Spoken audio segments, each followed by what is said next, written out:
윤석열 전 대통령은 어제까지 이틀 연속 핵심 증인들을 직접 신문했습니다. 특히 김성훈 전 차장에게 잘 생각해보라며 같은 질문을 반복했고 김 전 차장은 기억나는 것 같다면서 입장을 바꿨습니다. 어제 재판엔 끝까지 대통령실을 지켰던 김성훈 전 경호차장이 증인으로 나왔습니다. 김 전 차장이 법정에서 윤 전 대통령을 대면한 건 이번이 처음입니다. 김 전 차장은 비상계엄 이후인 지난해 12월 7일 윤 전 대통령이 전화로 수사받는 사람들 비화폰을 놔두면 되겠냐, 조치하라고 말했다는 취지로 증언했습니다. 또 홍장원 전 국정원 1차장의 비화폰이 공개돼 보안 사고가 발생했으니 조치가 필요하단 윤 전 대통령 말 역시 기억이 없다고 했습니다. 불리한 증언이 나오자 윤 전 대통령이 직접 신문에 나섰습니다. 김 전 차장에게 잘 생각해보라고 운을 뗀 뒤 그날 홍 전 차장의 비화폰이 언론에 공개됐는데 어떻게 해야 하는지 내가 묻지 않았느냐고 물었습니다. 보안 사고가 발생해 김 전 차장에게 대응 방안을 물었을 뿐 수사를 의식한 지시는 아니라는 취지입니다. 또 기억나지 않는다 했지만 홍 전 차장 사례를 막을 보안 규정도 있다고 말하지 않았느냐고도 반문했습니다. 부담스러우면 답변 안 해도 된다면서도 기억나느냐며 재차 확인에 나섰습니다. 그러자 김 전 차장은 말씀하시니 비슷한 취지로 말한 것 같다며 답했습니다. 윤 전 대통령 측은 앞으로 주요 증인 신문이 있을 때 재판에 출석하겠다는 입장을 밝힌 바 있습니다. 이 때문에 재판에 모습을 보이지 않던 윤 전 대통령이 핵심 증인을 신문에 압박에 나서는 등 전략을 바꿨다는 분석이 나옵니다. 내란 우두머리, 윤석열의 공소장 굉장히 긴데 네. 몇 가지 부분만 짚어보도록 하겠습니다. 이 공소장을 보면 12월 1일 그러니까 계엄 선포 이틀 전이네요. 이틀 전. 그때 윤석열하고 김용현이가 계엄군을 어느 정도를 투입하면 되는지 네. 대화를 나눴는데 그게 아주 그냥 진짜 눈으로 보는 듯하게 써놨더만요. 네, 상세히. 네, 그거를 잠깐 좀 재현을 해보도록 하겠습니다. 윤석열이 김용현이를 불러가지고 네. 윤석열과 김용현이가 네, 네. 대화를 나눕니다. 아니 지금 만약에 비상계엄 하게 되면은 병력 동원을 어떻게 좀 할 수 있나? 와, 내가 나이가 더 많아. 김용현이가 나이가 더 많거든. 근데 그렇게 했던 것 같아. 그러니까 공소장. 그 수도권에 있는 부대들에서 약 2, 3만 명 정도 동원이 되어야 할 것인데 소수만 출동한다면 특전사하고 수방사 뭐 한 3천 명, 한 5천 명 정도 가능합니다. 그러면 뭐 간부 위주로 투입하면 인원이 얼마 정도 되는 거야? 수방사 2개 대대 및 특전사 2개 여단 등 약 한 1,000명 미만이라고 제가 보고를 좀 받았습니다. 1,000명 미만. 예. 그 정도 병력이면은 국회랑 선관위 투입하면 되겠네. 아유, 대단하십니다. 국회랑 선관위 정도면 딱 깔끔하겠네. 제 후배님 대단하십니다. 이렇게 이제 그렇죠. 대화를 나눴다. 불가인의 대화. 계엄 예. 이틀 전에. 이틀 전에. 전. 예. 야, 어떻게 보셨습니까, 이 장면? 이것들이 이것들이 책상을 쾅 치셨어요. 이것들이- 아니 경찰이 3,790명 정도 왔잖아요. 네. 그리고 군인이 그렇게 많이 왔잖아요. 근데 네. 이제 제가 보니까 간부가 왔다 그러더라고요. 간부가 와서 이 간부들이 국회에 왔다가 특전사는 군에 돌아가서 집에 못 들어간 거예요. 특전사는 간부는 집에 가거든요. 집에 못 가서 사실 갇혀 있었다. 그렇게까지 얘기를 저희는 보고를 받았고요. 네. 그리고 제가 담장 넘어가는데 경찰이 쫙 깔려가지고 제가 오늘 이 내용에서 보고 알았는데 경찰 하나가 사복 입은 경찰이 막 달려오더니 다 먹어 그런 거예요. 제가 들어가기 직전에. 그날? 예, 그날. 그러니까 저는 사복 입은 사람이었으니 좀 높은가 보다. 다 막어 그런 거예요. 제 앞에서 그래서 이거 CCTV 어디서 찾아내야 되겠다. 그럼 제가 담장 넘는 건 저희가 찍어놨거든요. 네. 그러니까 다른 사람이 찍은 걸 저희가 받았는데 그러면서 사복까지 와서 다 막어 이러면서 못 들어오게 싹 막은 거예요. 네. 그런데 제가 그냥 담장을 뛰어 넘었는데 그러기 전에 경찰이 못 넘어오게 밀고 뒤에서 잡아당기니까 제가 사실 허리를 다쳤어요. 아유, 그래요? 허리 다쳐서 저 요즘 병원 가서 주사를 허리에다 맞고 그랬는데도 안 아유. 낫는 거죠. 근데 이렇게 다친 사람이 많습니다. 그래요? 많고 다 이런 상황인데 자기네가 그게 아니라 경고하려고 했다가 아니라 국민에게 알리려고 했다 그러고 네. 우리가 막았으면 들어갔겠습니까? 이렇게 얘기한 거잖아요. 다 막으라고 제 앞에서 다 이야기한 거거든요. 그러니까 이렇게 엄청난 이야기를 통해서 전체를 다 작업을 해놓고 네. 또 헌재에 나와가지고 둘이 거짓말. 입 맞추면서 네. 맞아요. 위증 교사를 하는 거 네. 보셨잖아요. 진짜 나쁜 자들이야. 그러니까 핵심이 둘 다. 저는 이제 헌재에 나와서 한 거짓말인 거죠. 280명. 네. 280명 소수니까 280명 정도로 맞춘 것 같아요. 그런데 거기서도 입이 잘 안 맞죠. 안 맞았어. 예. 그리고 뭐 대통령이 얘기해서 원래 한 250명 정도 넣으라고 했는데 그걸로 좀 부족해서 30명 더 넣어서 280명으로 맞췄다. 근데 실제로 공소장에서는 원래는 2, 3만 명. 저는 이것도 언론도 잘 봐야 되는데 보수 언론들은 1,000명만 썼어요. 근데 경향신문이 아주 꼼꼼하게 기록을 잘 했더라고요. 그러니까 네. 원래 투입하려고 했던 것은 수도권 부대 다 하면 2, 3만 명까지 넣어서 했다. 네. 그러면 서울은 완전히 그야말로 피바다가 되는 거예요. 그러니까 그럼요. 그런 정도까지 예고를 한 거고 또 하나는 12월 3일 날 밤 11시 57분에서 4일 자정 넘어서 0시 36분 사이에 국수본의 이현일 수사기획 계장이 영등포 형사과장한테 4번이나 전화를 해가지고 국회 체포조 보낼 거니까 이거 의원들 잡으라는 거거든요. 체포조 보낼 건데 인솔 같이 하고 형사들을 동원해라. 근데 이 형사들이 경찰인 거 티내지 않게 사복. 의원님 그러니까요. 사복조로 해라. 그러니까 경찰 티 내지 말고 사복 입혀가지고 보내라. 실제로 영등포 경찰서 강력팀의 형사 10명이 그렇게 동원이 됐다는 거예요. 그러니까 네. 이것도 공소장에 이번에 처음 드러난 사실이다. 그러니까 대단히 계획적으로 그렇으면 꼼꼼했고. 아주 치밀하게 네. 그러니까 윤석열에 반대하는 그 모든 세력들 민주 세력들을 싹 다 잡아서 뭐 이따가 얘기하겠지만 심지어 천주교 신부님들까지도 네. 예, 소위 끔찍한 악마들이야, 솔직히. 맞아요. 악마야. 예. 그러니까 다 잡아들이려고 했었던 거다. 네. 그러니까 지금 우리가 평화롭게 얘기하고 자기들이 뭐 무슨 얌전하고 착한 군인들이었다. 평화적 계엄. 참 이것도 정말 네, 진짜 말도 안 되는 말장난인데 얘기예요. 평화적 계엄에 무슨 전형을 만들었다. 이따위 소리를 하고 있는데 그렇습니다. 전혀 그게 아니었다. 네. 정말 끔찍하죠. 생각할수록. 끔찍합니다. 네. 자, 우리 신인규 씨. 네. 아니 아까 우리 그 의원님이 담 넘다가 허리 다친 얘기를 하면 그때 그 이준석을 한번 치고 들어가서 까야지. 시끄러 임마. 시끄러 임마 얘기 한번 해줬어야지. 이런 게 약하다는 거야 나는. 난 이런 게 못마땅한 거야. 옛날 같아서 분명히 치고 들어갔단 말이야. 이렇게 허리를 다쳐가면서까지 들어갔는데 이준석 너는 그 밑에서 쇼를 하고 있고 이거 들어갔어야지. 이거 자기 채널에선 해. 허리 지금도 허리가 아파. 그러니까 제가 아이고, 아이고, 담 저 허리, 넘는 허리. 그 장면에 아이고. 조지호가 법사위에 왔어요. 그래서 저희 막지 않았습니다 이렇게 한 거예요. 그런데 저한테 딱 걸린 거죠. 그러면 당신 이 장면 볼래? 그리고 제가 틀었는데 그게 이제 제 장면이에요. 네. 뒤에서 경찰이 이렇게 자꾸 팔을 잡아 당기는 거죠. 아이고. 넘어가려고 그러면 잡아 당기고 넘어가려고 그러면 잡아 당기고. 근데 뒤에 있는 사람이 의원님은 들어가셔야 되잖아. 이러면 안 돼. 당신 이러면 나중에 벌 받아 이런 얘기가 나와요. 그런데 이 담 있으면 담 건너편에 또 경찰이 있는 거예요. 맞아요. 근데 그때 아까 말한 저는 사복은 생각도 못했어요 사실은. 사복이 막 뛰어오면서 탐하고 이런 거예요. 그러니까 이 친구들도 긴장을 해서 뛰어넘으려는 사람을 훅 밀은 거죠. 그래서 제가 통 하고 부딪혔는데 아유. 뒤에 있는 사람이 또 저한테 부딪혔잖아요. 네. 제가 뭐라 하냐면 그 와중에 어머 죄송합니다 이렇게 얘기를 해요. 네. 그래서 저도 아예 몰랐어요. 제 영상이 있는지도 몰랐는데 이게 저희 방으로 온 거죠. 근데 제가 그 와중에 어머 죄송합니다 이러는데 제가 혼자 그랬네 이랬는데 그다음에 이준석 거를 보니까 들어가면서 들어가야 돼 막 해놓고 뒤로 싹 돌아서 욕을 하더라고요. 그렇지 시끄러 임마. 정확하게 얘기하면 밤 넘어가세요라고 이야기를 하니까 시끄러 임마 이렇게 보자가 한 거죠. 옆방 보자가 옆방 보자가 네. 저 인상파 그렇지. 인상파 아 차기 근데 저게 대통령이야. 다 차기 나온 대통령. 거잖아요. 영화 배우 아닙니까? 영화 배우 또는 차기 대통령. 3월에 나오대 영화가. 네. 네. 이거 딱 얼땠어. 아차 싶지. 허리 딱 다치셨을 때. 이 얘기 딱 했어야지. 그래야 퍼즐이 딱 맞았더라고요. 네. 내가 결이가 아프다. 맞아. 의원님도 지금 계속 허리 맞으시죠. 큰일 났네. 지금 채팅으로 신인봉이라고 네요. 저희는 최진봉으로 가고 있습니다. 자, 오늘 다룰 내용이 많아서 잘하시더라고요. 자, 다룰 내용 많아서 빨리빨리 들어가겠습니다. 자, 공소장 이야기. 거기 보면은 뭐 여러 가지 이야기가 있는데 일단 뭐 검찰도 사실상 국무회의가 없었다는 점을 맞아요. 정확하게 또 적시를 하고 있습니다. 사실은 요거 하나만으로도 탄핵입니다. 요 하나만으로도. 네, 이 요건이 안 맞으니까. 네. 자, 그리고 국무위원들에게 전달한 계엄 지시 문건. 네. 요게 또 공소장에 아주 자세하게 들어가 있더라고요. 네. 요거 뭐 간단하게 저희가 또 제작을 좀 해봤는데 조태열 외교부 장관이 받은 문건 올려주시겠습니까? 자, 재외 공간을 통해 대외 관계를 안정화시켜라라는 문건이 있었고요. 자, 그다음에 이상민 행안부 장관이 받은 문건이요. 자, 24시경 경향신문, 한겨레신문, MBC, JTBC 여론조사 꽃을 봉쇄하고 소방청을 통해 단전 탄수를 하라. 야, 그러니까 요거는 윤석열이가 직접 지시를 한 네. 거야. 맞아요. 윤석열이가 이번 직접. 공소장을 통해서 이 부분은 처음 드러난 겁니다. 네, 네. 그런데 윤석열 공소장인데 이상민 장관도 이제 빈 못 보게 생겼어. 이것 때문에 이거 그렇지. 일이 커졌더만데 공소장 보니까. 네. 자, 방금 저는 지시를 받았잖아. 네. 이상민이. 네. 지시를 받고 가만히 집에 가서 TV만 봤으면 어떻게 빠져나갈 수도 있었을 겁니다. 그런데 지시를 받고 내란을 행동으로 옮겼어. 이상민이가요. 23시 34분에 네. 조지호 경찰청장에게 전화를 해가지고 경찰의 조치 상황을 확인을 합니다. 아하. 그다음 밤 11시 37분에 소방청장에게 전화를 해서 단전 단수 협조를 지시를 합니다. 네. 그리고 소방청장은 소방차장에게 또 전달을 해. 그 소방차장은 소방 재난본부 본부장에게 또 요청을 해. 그러니까 착착착 다 하달이 됐네. 착착착착 진행이 된 거야. 실행이 된 거네요. 이상민이 이제 빈 못 보는 거죠? 맞죠? 아 그럼요. 그래놓고 천연덕스럽게 아무것도 안 한 것처럼. 그렇지. 그리고 안가에 가서 다 만나잖아요. 네. 그 누구야?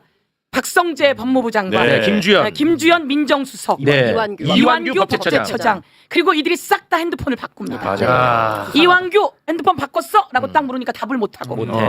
제가 이야기했습니다. 이완규 그 핸드폰 바꿨으면 나도 원래 핸드폰 단 못하는 거죠. 아. 제가 법무부 차관에게 물었어요. 법무부 차관도 이번에 핸드폰 바꿨나 그랬더니 제가 바꿀 이유가 없죠. 그러니까 이왕규가 완전히 옆에서 딱 들어가요. 매긴 법무부 거지. 장관 핸드폰 바꿨고 이왕규 바꿨고 김주현 바꿨고 그런데 이상민은 안 바꿨으니 이상민이 여기서 어떤 내용인지 비아폰으로 해놓고 안 바꾸고 놨던 건지 그렇지. 그래서 비아폰을 가지고 와야 되는 거죠. 네. 이제 뭐 비밀 최측근 이상민이 안 할 리가 없다. 없다. 네. 네. 계속 자기는 나 얼마나 반대했는 줄 아냐라고 하는데 반대한 사람이 이렇게 일을 진행을 잘해. 시키는 대로. 내가 봄이야. 착착착착 진행됐잖아. 네.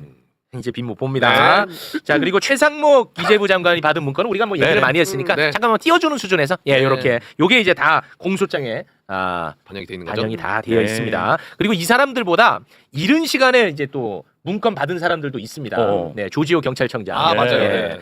그다음에 그 서울 경찰청장 김봉식. 김봉식이 이 사람들도 다 받았습니다. 네. 네.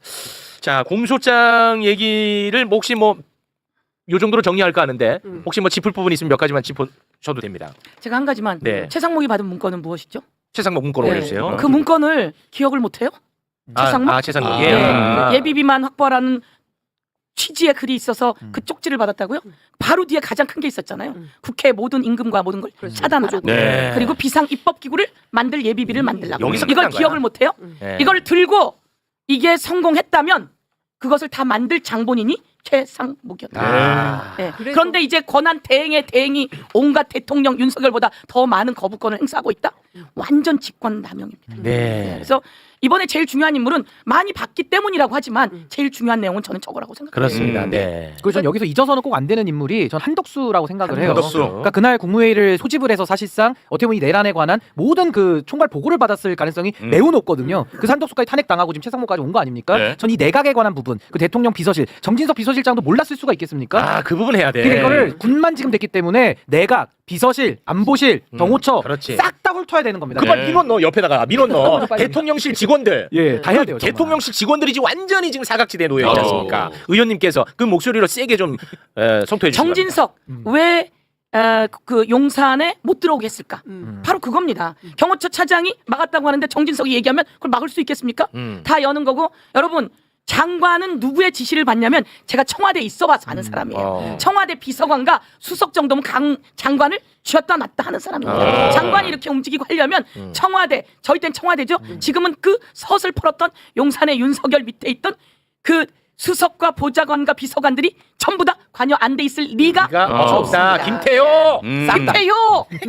꼭 정리하지 않으면 나라가 위태롭다. 맞아요. 맞습니다. 그러니까 우리가 검찰의 공소장을 잘 썼다고 평가는 하지만 사실은 일부분에 불과한 겁니다. 아, 맞습니다. 그러니까 대통령실 이제 수석 비서관들이 어떤 일을 했는지 그리고 특히 이제 검찰 선배들 아까 말씀하신 이완규, 김주현 그리고 박성재 이게 이상민 등에 이르기까지 어쨌든 검찰 라인들에 대해서는 봐주기를 하고 있는 것이고 네. 그리고 뿐만 아니라 그 내각에 대해서도 아무런 수사가 없는 거잖아요. 그러니까 그게 다 빠져 있기 때문에 근데 특검은 사실 제가 어제 쭉 취재를 해보니까 아무래도 정권 교체 이후에는 가능하지 않겠냐라는 그래요? 얘기가 나와요. 그러니까 지금 계속 거부권을 행사를 하고 아무래도 지금 상황이 계속 가면 최상목에 대한 탄핵을 결정해야 될 것 같은데 현실론이 더 앞서는 것 같아요. 민주당 내부 취재해 보면 네. 그래서 네. 아마도 최상목 탄핵은 쉽지 않을 것 같고 죄송한데 그렇다면 그 최상목 탄핵은 이따가 박지원 아. 의원님이랑 제가 일대일 계산을 좀 네, 결전의 날이거든요. 네, 오늘 결전의 날인가요? 하여튼 생각보다 녹록지 않다 네. 현실은. 알겠습니다. 자 공소장 이야기는 뭐 그 정도로 정리를 하고요. 네. 일단은 뭐 그 공소장 보면은 윤석열하고 이상민을 빗보기 어렵다. 네, 그렇게 확실합니다. 정리가 될 것 같습니다. 자 그리고 곽종근 특전사령관의 옥중 노트가 공개가 됐어요. 예. 야 근데 윤석열이 지금 계속해서 뭐 헌재 등에 나와가지고 자기는 뭐 잘못이 없고 맞아요. 다 밑에 애들 잘못이다. 그러니까. 나는 지시한 적 없다. 막 네. 계속 그런 얘기를 네. 하잖아. 그거를 보고 곽종근 사령관이 정말 너무너무 배신감 느끼고 너무너무 화가 났나 봐요. 예. 옥중 노트의 일부분 잠깐 좀 띄워주시겠습니까? 네.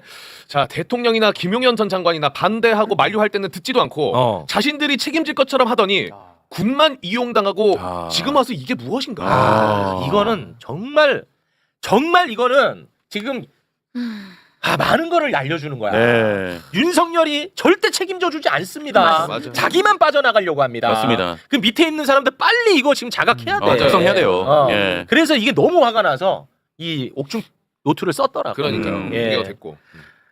내가 자꾸 곽종근이 뭐 좋은 사람은 아닌데. 아니 근데 오늘 그 아침에 네. 국회에서 있었던 내란 국조특위에 출석해서 네. 곽종근 사령관의 주장을 쭉 종합을 해보면 이분은 확실하게 그 결심을 한 것 같아요. 진실을 고백하기로. 맞습니다. 네, 네. 초반부터 그러니까 그러니까 여당에서 계속 굉장히 심하게 공격을 했어요. 마치 무슨 야당에 사주받고 예를 들어서 김병주 의원이나 네, 박범계 이따 의원. 있으니까. 네, 그건 천천히 제가 너무 빨리. 아니야. 나 듣고 싶은데. 네, 급하게 만나? 네. 시간이 없어서. 네.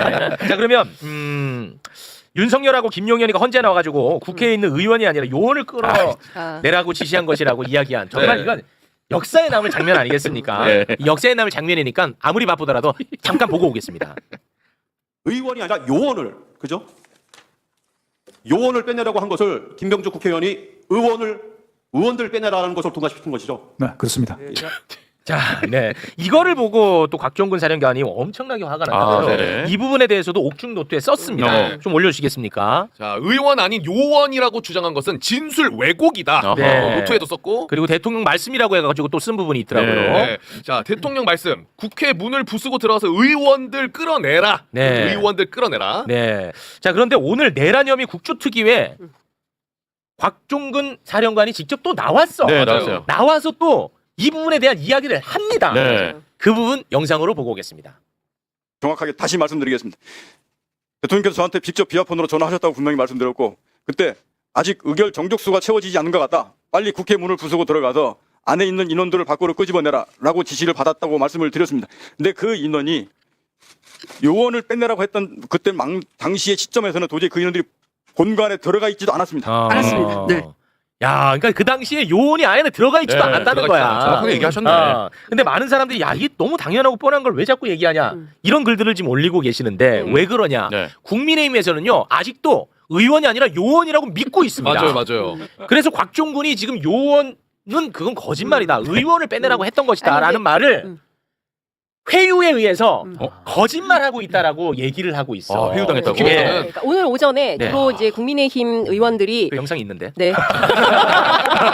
오늘 말을 막네. 영상을 보고. 네. 자, 다른 사람도 아닌 임종득 의원이 있습니다. 임종득 의원이 곽종근 사령관에게 너 김병주, 박범계 등에 의해서 회유당해서 거짓말하고 있는 거지. 내가 제보 받아서 다 알아 이 자식아. 라고 막 소리를 지릅니다. 네네. 그 장면 영상으로 보겠습니다. 본인이 내일 6일 특단의 조치를 취하겠다. 부하들이 다치는 일이 생기지 않도록 하겠다라고 이야기를 울면서 한 적이 있습니까? 그 특단의 조치가 뭘 의미하는 겁니까? 제가 느꼈던 것은 5일날 김용현 전 국방부 장관으로 내가 지금 묻는 말에 답을 하셔야죠. 특단의 조치가 뭐였나고 얘기를 내가 묻잖아요. 앞에 부분을 설명드려야 이해가 됩니다. 저한테 전화가 와서 비화폰은 녹음이 안 되니까 당당하게 가라라고 얘기해서 그 말의 의미를 저는 진실을 감추고 하고 있는 내용들을 입을 닫으라고 이해를 했습니다. 그래서 저는 그날 고민에 이 상황이 그렇게 갈 게 아니기 때문에 제가 했던 사실들을 진실대로 다 밝히겠다라고 마음을 먹었던 내용이 그 말을 마음을 이거든요. 먹고도 최초에 김병주 의원의 질문에 대해서 이런들 요원들 빼내라고 했다라고 이야기를 했어요. 저한테 제보한 사람이라면은 사령관이 해유당했다라고 이야기를 하고 있어요. 동의 안 하겠죠? 절대 그런 적 없습니다. 네, 이제 말씀. 예. 하시죠. 그러니까 이제 이제 그 임종덕 의원뿐만 아니라 이제 다른 의원들도 저런 맥락으로 마치 이제 민주당의 회유나 압박에 의해서 곽종근 사령관이 말을 바꾼 것처럼 얘기를 하고 있는데 오늘 오전 내내 질의 과정에서 이제 저 얘기가 핵심이었어요. 근데 네. 첫 번째는 확실하다. 대통령이 전화를 해서 의원들 끌어내라고 한 거 맞다. 그리고 또 하나 거기 현장에 요원들이 있었던 것도 사실이잖아요. 그러니까 그 요원들을 끄집어내라고 한 것도 맞다. 이제 이런 얘기를 해요. 곽종근 사령관이. 그러니까 자꾸 이 얘기를 그 국민의힘에서는 착종시켜가지고 마치 의원이 아니라 요원을 끌어내라고 한 건데 민주당의 사주를 받은 당신이 요원을 의원으로 바꾼 거 아니냐라고 하지만 실제로 그 자리에서 그게 아니다라고 증언을 하고 있는 겁니다. 네. 근데 이거는 법적으로 좀 설명드려야 되는 게 곽종근 사령관은요 누구의 말을 듣고 전달하는 전원자가 아니에요. 그렇죠. 본인이 보고 듣고 한 내용, 그러니까 사실상 내란 혐의에서는 공범자 중에 하나거든요. 네. 그분이 지금 내부 고발 증언을 하고 있는 겁니다. 네. 근데 거기에 대해서 회유당했다라고 임종덕 의원 주장하시려면요 회유당했다라는 정말 어떤 물증을 갖고 와서 얘기를 해야 되는데 일방적 주장만 하면서 덮어씌운다고 그게 없어집니까? 아니, 그날 12월 3일에 군이 다 들어갔는데 국회 안에. 그러니까 저는 저런 식의 무리한 주장 국회 와서 하는 거 너무 좀 꼴불견이다 이렇게 봅니다. 저는 이 장면 보면서 진짜 되게 슬펐거든요. 뭐냐면 국민의힘 쪽은 아무리 자기들 편이라도 진실을 말하는 순간 바로 박살냅니다. 오히려. 아니 자기들 편이었잖아. 임종도는 그렇죠. 심지어 대통령실에서 근무했던 사람이야. 안보실 사람이죠. 그렇잖아요. 네. 안보실 네. 2차장 출신 맞습니다. 아닙니까? 자기들 편이었단 말이야. 진실을 말하는 순간 아하. 소리 지르고 공격하고 완전히 그냥 쓰레기 취급을 해버리는 거예요. 임종득이 누굽니까? 임종득이 최상병 관련해서 맞아요. 네. 박정훈 대령이 수사해가지고 경찰에 이첩을 했는데 다시 군 검찰이 회수해 갔잖아요. 네. 그 과정에서 임종득이가 김계환이랑 통화한 게 다 드러났잖아요. 그렇죠. 다 예. 드러났어. 임종득이 통화한 거.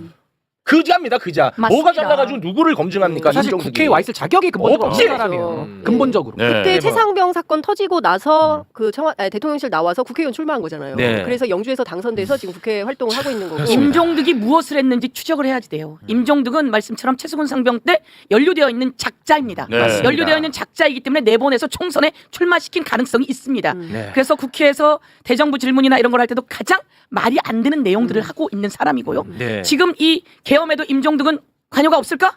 저는 의혹도 제기해 봅니다. 왜냐하면 대통령실에 있었던 사람이잖아요. 맞습니다. 그렇기 때문에 이 부분에 대해서 충분히 전체적인 상황이 같이 일정 정도 공유되지 않을 수 없는 사람이다 이렇게 생각하고 말씀하신 것처럼 박정훈 대령이 800에 7070으로 윤석열 전화가 대노에서 왔을 때 이 얘기를 듣는 순간 범죄가 되고 네. 그리고 직권남용의 범죄가 되고 그래서 이것에 대해서 듣지 않으셔야 된다라고 김기환에게 얘기를 하면서 이렇게 그 항명 수개죄까지 받아서 이번에 무죄 난 거 아닙니까? 네. 저는 진실은 다 드러나리라고 생각하고 이게 두려워서도 또 윤석열이 비상계엄을 한 거죠. 거기에 임종득 이야기는 이것을 막기 위한 아무리 국회 안에서 이야기이지만 밖에 나와서 얘기하는 그 순간 저는 내란 선전선동 보호의 그 선전선동의 주범이 될 수 있다. 이렇게 네. 말씀드릴 수 있을 것 같아요.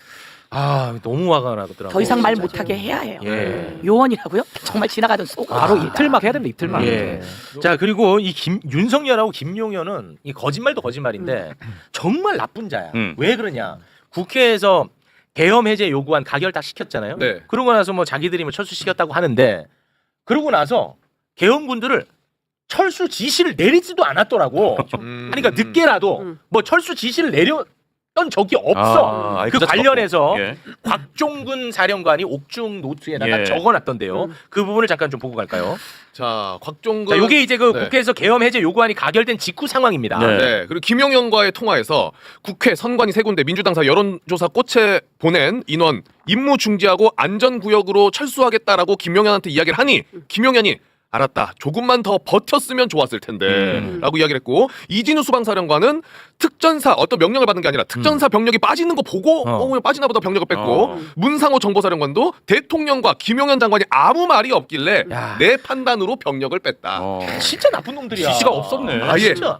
아니 철수 지시도 안 내렸어. 진짜 나쁜 놈들이야. 나 거짓말이고 미칠 것 같아. 진짜 다 거짓말이고. 저희가 안에 있는데 국회 본회의장 안에 있는데 이게 계속 그 해제도 안 하잖아요. 우리는 해제 결의를 했는데 네. 윤석열이 안 하고 전부 다 어디에 군인이 있습니다. 어디에 군인이 있습니다. 그러니까 가지 말고 여기 있어야 합니다. 이렇게 얘기를 했었거든요. 네. 근데 이제 결과적으로 지시를 안 내려놓고 네. 자기가 빼라고 했다고. 근데 거짓말을 어떻게 천연덕스럽게 그렇게 하죠? 그러니까 제가 보기에는 제일 심각한 문제가 거짓말인 것 같아요. 거짓말하고 떠넘기고 네. 그렇지. 밑에 사람한테 떠넘기고 그리고 김용현에게 눈빛으로 위증교사 눈빛으로 위증교사하고 네? 참 그러니까 또 쫄아가지고 아이고, 지금 말씀하시니까 그런 것 같습니다라고 하고 근데 이렇게 이런 프로그램을 보시는 분도 아시겠지만 제가 이번에 연휴에 사실은 주민들을 못 만나다가 계속 다 만났거든요. 모든 사람이 무슨 얘기하는지 아세요? 어떻게 대통령이 이렇게 거짓말을 해? 어떻게 이렇게 떠넘겨? 맞아. 이걸 다 해요. 맞아요. 악랄해 진짜. 아니 근데 악랄해. 반나절도 안 지나서 들통날 거짓말을 한다는 게 네. 그러니까 최대한 그래도 한 달 정도는 이게 뭐 될 수 있는 거짓말을 해야 되는데 금방 들통날 거짓말을 그 자리에서 하는 거예요. 근데 그걸 보면 애들도 조롱한다는 거죠. 예, 윤석열에 대해서 저 사람은 진짜 입 벌고 입만 열면 네, 진짜. 거짓말이다. 네, 진짜. 예, 네. 그러니까 애들이 보기에 너무 창피한 수준이다. 아니 그 말 나온 김에 우리 법사위원님. 네. 윤석열은 진짜 그냥 입만 열면 거짓말이잖아요. 그거 맞죠? 그렇습니다. 예, 이거는 뭐 네. 이견이 없어요. 이제 다 봤잖아요. 다 봤잖아. 입만 열면 자, 거짓말하는 됐어요. 걸. 요거 좀 어떻게 보면 좀 결이 다른 이야기인데 그렇게 입만 열면 거짓말하는 자가 검사 시절에 수사를 정직하게 했을까요? 절대 그럴 리 없겠죠. 그렇겠지 않겠습니까? 그렇습니다. 그래서 제가 매번 이 애원을 합니다. 윤석열이 수사한 거는 제발 좀 다시 좀 들여다봐야 된다. 저는 진짜 애원하는 소름이 바입니다. 끼칩니다 지금. 아, 소름 진짜 끼칩니다. 소름이 끼칠 정도로. 네. 아니 대장동은 뭡니까? 그러니까요. 특검을 거부하는 자가 범인이야라고 네. 정말 가장 좋은 명언을 남긴 윤석열이라고 하는 인간이 대장동 때 그 부산 저축은행 처음 씨앗 자금을 그 뭐라 그럽니까? 중간에 이렇게 해 먹은 차 네. 데리고 왔을 때 커피 한 잔 먹여서 보냈다. 네. 이게 커지고 커질 때 그때 있었던 자가 윤석열 검사라는 거잖아요. 네. 그런데 이자의 그 이야기로 다른 언론사랑 전부 다 압수수색 다 당하고 네. 그리고 이게 커져서 곽상도가 오히려 50억을 받았는데 이게 커져가지고 누가 범인인 것처럼 됐습니까? 이재명이 범인인 것처럼 됐고 네. 저희가 그때 다 봤거든요. 네. 근데 그 누굽니까? 그 저기 김건희랑 맨날 싸우는 그 아저씨 누구지? 김건희랑 정대택? 싸우는 정대택. 아, 정대택. 그 주변에 정대택. 김건희랑 싸우는 아저씨 워낙 많아요. 네. 그분은 얼마나 난또 당했습니까? 최재형인 줄 알았는데. 얼마나 당하고 다른 사람도 얼마나 당했어요. 그때 검사로 있던 사람들이 다 윤석열이잖아요. 그러니까요. 그리고 이번에 또 어제도 뭐 하나 무죄로 나오긴 했지만 네. 말씀처럼 다 다시 아, 다 맞아요, 다시 맞아요. 다 다시 보고 다 다시. 다 재벌들 불러다 놓고 떡볶이 먹으면서 눈빛을 얼마나 쌌겠습니까? 예. 이런 사람을 저희가 정의로운 검사인 것처럼 세상에 아이고. 살아나다가 대통령까지 됐으니 네. 대한민국이 이렇게 된 그렇습니다. 겁니다. 그러니까 언론의 그러니까 책임도 저가 막중해요, 고민하는 진짜. 건 한 명이 거짓말한 검사 정도를 넘어서서 이제는 대한민국이 다 망가졌습니다. 그렇습니다. 네, 다 다시 들여다봐야 됩니다. 네. 네. 자, 그리고 윤석열은 군이 지시를 따르지 않을 것을 알고 계엄을 선포했다는 정말 시대의 망언을 또 남기지 않았습니까? 이것도 역사에 남을 장면이기 때문에 일단 잠깐 보고 옵니다. 저나 우리 장관이나 군 지휘관이나 다 정치적 소신이 다양하고 어떤 반민주적이고 부당한 일을 지시한다고 할 때 그거를 따르지 않을 것이라는 거는 저희들도 다 알고 있고 그런 전제 하에서 이런 그 비상계엄 조치를 하고 그러니까 윤석열은 자기 때문에 계엄이 일찍 끝났다는 거야. 아니, 그러니까 저게 완전한 인지 부조화인데 자기의 말이 부당해서 안 따를 걸 알고 그럼 안 시켜야죠. 알았으면. 근데 말아야지. 시켰잖아요. 빨리 끝날 줄 알았으니까. 그러니까 이게 거의 이거는 저는 좌뇌 우뇌가 지금 따로 놀고 있다. 컴퓨터로 치면 완전히 이제 렉이 걸려 있는 상태예요. 버그. 이거 수리도 안 됩니다 지금. 지금 보셨어요? 거짓말 할 때 제가 조금 앞에 조금 모시고 손가락으로 쳤는데 왔다 갔다 16번이에요. 테크노 제가 이상이에요. 저 얘기하는 걸 몇 번 돌려보면서 쳤는데 앞뒷말 붙어 있잖아요. 네. 57번인가 돼요. 야, 이게 오죽하면 그거를 돌려받겠어요. 근데 지금만 앞에 조금 모셨어요. 네. 16번에 거짓말쟁이가 표시가 다 나요. 아무튼 윤석열이는 자기 덕분에 계엄이 일찍 끝났다. 네네네. 나 아니었으면 어떡할 뻔했어. 지금 그런 얘기를 하고 있는데 대변이죠. 계엄이 일찍 끝난 이유를 곽종군 사령관이 네. 나름대로 분석을 해서 옥중 노트에다가 어. 적어놨어요. 네. 자, 그 부분을 좀 짚어주시겠습니까? 자, 뭐냐? 첫 번째 헬기 허가 등 문제로 707 특임단의 국회 이동이 1시간 30분 지연된 점. 그리고 모든 간부를 정상적으로 퇴근을 시켜놔서 출동 준비를 다시 갖추는데 1시간 30분 소요된 거. 네. 그리고 12월 3일 저녁까지 예하부대 참모들에게 계엄 관련 고지를 하지 않은 점. 네. 그러니까 나는 이런 거 볼 때마다 진짜 막 소름 끼치거든. 네네. 맞아요. 그러니까 기적이 합쳐졌고 그렇지. 우연히 합쳐졌고 그리고 물론 뭐 어마어마하게 많은 시민들의 힘도 있었죠. 뭐 힘이 있고 네. 그 보좌관들도 있고 맞아요. 뭐 정치인 솔직히 민주당 정치인들도 잘했죠. 솔직히 네, 맞아요. 야당 정치인들도 잘했지. 목숨 걸고 막으신 그러니까 그 모든 것들이 진짜 한 곳에 모이면서 맞아요. 이게 막아진 걸 생각하면 나는 지금도 말하면서 소름 돋아. 아니, 그러니까 그날 지금도. 12월 3일 그 밤에 지금 생각해 보면 정말 드라마 같은 현장이에요. 네. 그러니까 저는 가다가 분명히 한강 다리를 건너기 전에 검문 검색을 할 거다 생각을 했어요. 장윤서는 그러고도 남지. 근데 검문이 없더라고요. 그래서 일단 무사 통과를 했는데 시민들이 먼저 와 계셨어요. 그렇습니까? 네. 그 말이 그렇지 이게요 장갑차 앞에 딱 쓰잖아요. 아유. 그러면 간담이 무서워요, 진짜. 서늘한데 예. 시민들이 또 너무 반가워하시는 거예요. 장 기자님 여기도 찍어주세요. 여기도 찍어주세요. 빨리 시민들이 더 오게 해야 됩니다. 막 이 감동에 그리고 어디나 의의는 있다. 근데 저는 이제 오늘 아침에도 그렇고 지난번에도 그렇고 박종훈 사령관이 하는 얘기 중에 현장 지휘관들 얘기를 꼭 했어요. 오늘 국조에서도 강조했고 지난번 그 국회 국방위원회 상임위 현장에서도 그런데 지휘관들이 현장에서 이거 안 됩니다. 시민들이 너무 많고 언론인들도 있고 여기다 이렇게 만약에 진짜 도끼로 문짝을 부수고 총을 쏴서라도 만약에 로텐더홀에서 본회의장 안으로 진입을 했더라면 그때는 진짜 막을 수 없는 수준의 유혈 사태가 나는 거예요. 네. 근데 이거를 현장 지휘관들의 젊은 지휘관들 그리고 이 민주의식이 팽배한 사람들이 막아낸 것이지 그게 아니었다면 정말 윤석열 시대가 아유, 우리는 아유, 열렸을 거 아, 아니겠습니까? 아, 정말 진짜. 손바닥에 왕자 쓰고 나왔던 그때부터 네. 우리가 알아보지 못했던 이게 성공했으면 어떤 시대가 열렸는지 이번에 노상훈 수첩을 보면 아. 우리가 어느 정도 유추를 해볼 수가 네. 있습니다.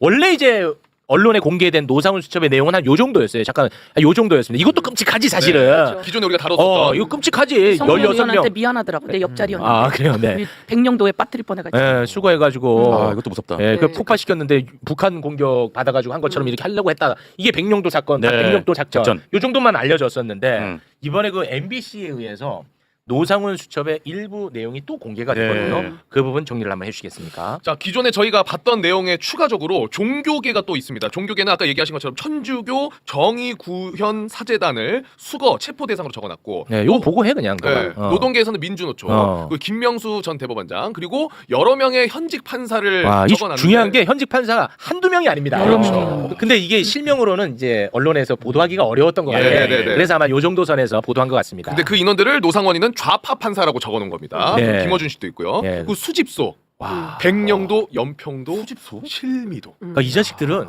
사람들을 쓰레기로 본 거야 그냥 수거해가지고 수집소. 거기다 이제 모아둔. 네. 와 너무 무섭지 않아? 근데 실제로 너무 HID 출신이 어떤 얘기를 하냐면 도대체 이게 그 수거 대상이라는 게 뭐냐. 그러니까 어떤 사람을 수거 대상 또는 뭐 우리는 쓰레기를 분리수거하는 거지 뭐 알지 못하잖아요. 그러니까 네. 군 안에서 수거라는 의미가 뭐냐 그랬더니 이제 생존 자체가 어려운 수준에 이르게 하는 거라는 거예요. 그러니까 사실상 사살 또는 뭐 살해 여기에 해당하는 뜻으로 그러니까 살아서 움직이기 못하게 하는 정도. 아니면 막대한 상해를 입히거나. 그렇죠. 예, 그러니까 아까도 말씀드렸지만 이 수집소라는 데가 연평도, 뭐 실미도, 백령도, 오음리, 현리 이런데 우리가 처음에 그 양구군청 네. 군인이 왜 간 그거 거예요? 점령했잖아요. 예, 네. 거기를 왜 간 거야? 이게 다 연관이 돼 있는 거라는 거예요. 그러니까 결과적으로 보면 이 노상원이라는 사람, 그러니까 김용현이 노상원을 통해서 가장 참혹한 작전을 하려고 했었다. 그렇죠? 그러니까 사람을 죽이거나 혹은 거기에 준하는 수준의 네. 상황으로 만들려고 했었다. 그런데 중요한 것은 이 노상원에게 이 수첩이 이게 노상원의 필적인지 아닌지 감정이 안 된다는 맞아요. 거잖아요. 국가수에서 감정 못한다고 그렇죠. 하더라고요. 그러면 도대체 이걸 누가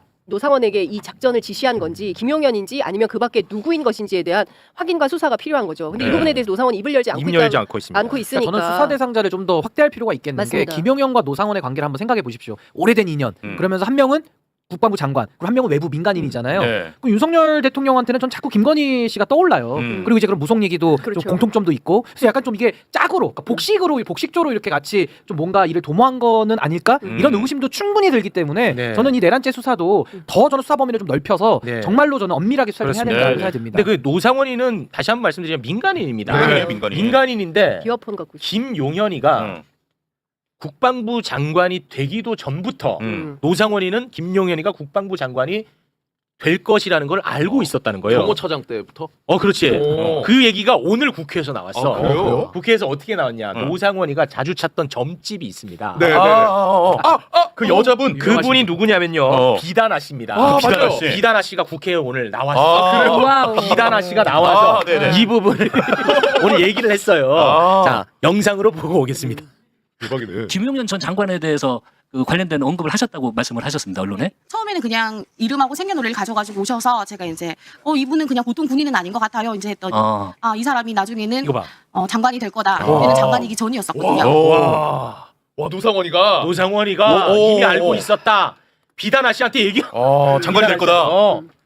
그래가지고 이제 진짜로 장관 되는데 뭐 문제가 없는지를 물어본 거야. 네. 노상원이가 비다나 씨한테. 네네네. 장관, 근데 장관 되기 전까지 뭐 문제가 없을까? 진짜 되긴 될까? 물어봤다는 거야. 비다나 씨한테. 이 사람이 장관이 되면 나도 나란 일을 다시 하게 될 것 같다. 그리고 이제 그 밖에 다른 군인들 오후 국감질에서 이제 국조에서 그 얘기를 많이 할 걸로 보이는데 노상원이 이제 뭐 펜으로 적어왔다는 거예요 이름을. 그래서 이 군인들이 어떻게 될 것 같냐, 이 사람 운이 좋냐, 이 사람이랑 같이 내가 무슨 일을 했을 때 네. 상황이 혹시 어그러지진 않겠냐, 이제 이런 걸 쭉 물어봤다는 거죠. 그 중에서 핵심이 김용현이었고 김용현이 장관이 될 것 같고 그러면 나도 나란 일을 하게 되고 이 사람이 어쨌든 불명예 성범죄로 네, 맞습니다. 분명히 네. 제대를 했잖아요. 그러니까 다시 자기의 복귀를 꿈꾸면서 비다나 씨를 찾아가서 운명을 점쳤던 거죠. 근데 그때 네. 그런 일이 벌어지고 있을 때 대한민국에서는 우리가 모르고 있었던 거야. 그렇죠. 그게 대한민국이었어. 네. 그러니까 이게 너무 그거 웃긴 생각하면 거예요. 너무 진짜 죄감 들어. 그러니까 이게 전 인사농단이잖아요. 미리 예. 알고 있는 게 너무 신기하잖아요. 이게 예. 또 어디서 오버랩이 되냐면 이종호 씨 관련해서도 맞아요. 별 4개 달아주는 걸 다 알고 있고 맞아. 사령관으로 세우는 거 임성근 관련된 얘기들도 오버랩이 되면서 네. 그럼 그 사람들 뭔가 이렇게 보이지 않는 비선들이 인사에 깊숙이 개입하고 있다는 정황까지는 우리가 알 수 있잖아요. 그럼 그 중간에 누가 있을까? 누가 저런 국방부 장관까지 인사를 막후해서 영향력을 미칠 수 있다? 그걸 무속이다? 그럼 딱 한 명밖에 없는 거예요. 구약을 외우시는 분밖에. 그러니까 이렇게 떠오르는 거예요. 연상이 됩니다. 연상자고. 네, 연상이 알겠습니다. 됩니다. 자, 우리 의원님 이제 바쁘시니까요. 아, 네네네. 끝으로 하실 말씀 아무 말씀이나 하시고 여기서 떠나시면 될 것 같습니다. 지금 말씀처럼 김성훈은 왜 그렇게 막고 있었을까? 그리고 윤석열이 구속된 날 왜 김건희는 개를 끌고 다니고 있을까? 그리고 그 장모는 왜 그런 와중에 스크린 골프를 치러 갔을까? 맞아. 공수처 굿샷 하고 달리러 갔을까? 윤석열과 이 외가 쪽은 도대체 무슨 관계일까? 이명수 기자가 그런 얘기를 하는 걸 제가 한번 봤는데 이 사람들은 총선에 대패하고 나니까 이자가 윤석열이 잘못해서 이 모양이 됐다고 다 싫어한다는 거예요. 말을 함부로 한다는 거죠. 윤석열이 대통령임에도 불구하고 그런 얘기가 있었는데 그렇다면 이 사람들은 이 윤석열이 계엄을 제대로 잘 못한 것에 대해서 화가 나 있고 분노가 나 있을 수 있다. 그런데 윤석열이 그동안 김건희와 지내왔던 그 내역으로는 어떻게 이 많은 일을 하면서 그 베갯머리에서 윤석열 핸드폰을 다 보는 김건희가 이런 걸 체크하지 않았겠는가. 이런 부분들에 대해서 저는 이런 내용들 관련해서 충분히 얘기는 있었을 거다. 일리 있는데. 저는 그렇게 생각하고 인사 문제. 장관 인사 정도는 충분히 얘기 같이 하지 않을 수가 없습니다. 사람 관계는 저희가 그 주가 조작 아니면 채석군 상병 관련한 걸 쫙 보면 김건희 씨의 영향력은 어마어마합니다. 네. 그리고 인사를 할 때 그 결단력도 더 어마어마하죠. 그래서 저는 그런 부분에서 한 번 더 이 내용은 철저히 다 수사 들어가야만 한다. 네. 이런 말씀드리고 마지막으로 한 말씀 더. 최상목 관련해서 얘기하죠. 최상목. 자, 박지원 의원님도 준비 좀 부탁드립니다. 의원님은 이제 그 다른 얘기를 하시고 제가 하고 싶은 얘기 그겁니다. 제가 기재위원을 2년 했어요. 네. 기재위원을 2년 하면서 대한민국이 잠재 성장률이 2%입니다. 가만히 아무것도 안 해도 2%라는 거예요. 그런데 2023년 문재인 정부 때 4.6%의 경제 성장률이었어요. 윤석열이 되고 그게 떨어져서 1.4%예요. 그리고 올해는 1.6% 이제 또 떨어질 겁니다. 이거 누가 해낸 거죠? 이거 윤석열 정부에서 한 건데 그때 경제 수장이 누굽니까? 용산의 경제수석은 최상목이에요. 네. 그런데 이 최상목이 기획재정부 장관으로 온다는 거예요. 그때 제가 청문회를 했어요. 하면서 뭐라 그랬냐면 당신은 안 된다. 당신이 윤석열 정부에서 경제수석 경제수장이다. 근데 당신은 아무것도 한 게 없고 경제를 다 망가뜨렸다. 그런데 이제 기획재정부 장관으로 와서 경제를 더 망가뜨려? 그런데 지금 우리는 마치 최상목이 있어야 경제가 살 것 같은 착시를 하고 말이 안 되죠. 최상목이 다 망가뜨린 장본인이에요. 네. 맞습니다. 그래서 지금은 이 사람에 대한 생각을 다 버려야 됩니다. 네. 다 버려야 되고 이자가 대행에 대행을 하면서 훨씬 더 많은 권한 직권 남용들을 하고 있는 이 지점에 경제를 다 망가뜨린 아무나 해도 이 정도 경제는 안 만듭니다. 네. 이렇게 망가뜨린 자는 누굽니까? 최상목. 한 번 더 국민들께 꼭 알려드리고 싶었습니다. 윤석열 정권이 들어서고 최상목이가 탈중국 선언한 사람이야. 그렇습니다. 그래요? 그 사람이 최상목이야. 다른 사람이 아니고 지금 워낙에 중재를 얘기하다 보니까 그 얘기가 지금 묻혔는데 그게 최상목이야. 탈중국 선언. 그 시작이 최상목이에요. 최상목이라고. 그래서 이 경제가 여기까지 이렇게 온 네, 알겠습니다. 더 문제가. 네. 지금까지 서영교 의원이었습니다. 대단히 고맙습니다. 감사합니다.